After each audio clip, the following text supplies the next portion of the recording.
Grüß Gott, that means Greek God, or another way to say good day here in Munich, Germany.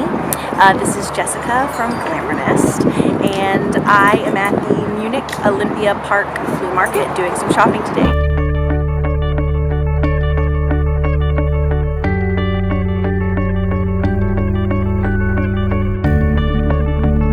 I like to shop all over the world.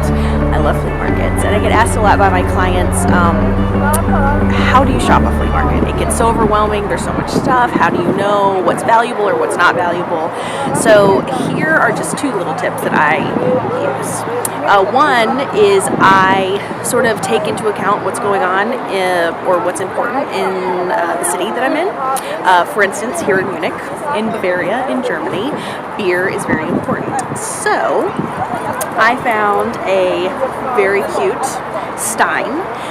It's from a hotel, and so it sort of fits my style. I love finding vintage hotel items, and it's sort of specific to this city. Another tip I like to follow is just going off of collections. My mom, for instance, has a cross collection, and anytime I travel, I try and find different crosses for her. So today, I found this cross. I don't know much about it. I'll have to research, but it has some bone, some horn. It has Jesus on it, and it actually has a little skull and crossbones here, which I found really interesting. And in my mom's culture, which is Mexican, they celebrate Dia de los Muertos, and so I knew that this would sort of appeal to her while also being sort of from this city.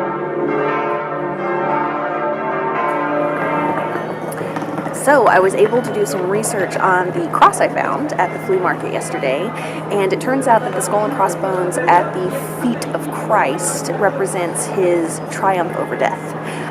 There's another theory that it could be the bones of Adam. All that being said, the early crucifixes had that element, the skull and crossbones, and as the time sort of moved forward, people started kind of getting scared of them, and they started to represent more evil or things that were sort of scary. And so now crucifixes are rarely made with that, and a lot of the old crucifixes were sort of ruined because people pulled that element off. So I was excited, and am excited, to have found a cross crucifix that still has that element. And you can see here on this church even that they use a lot of skull and crossbones sort of motifs, and it's not really meant to be scary, so kind of cool.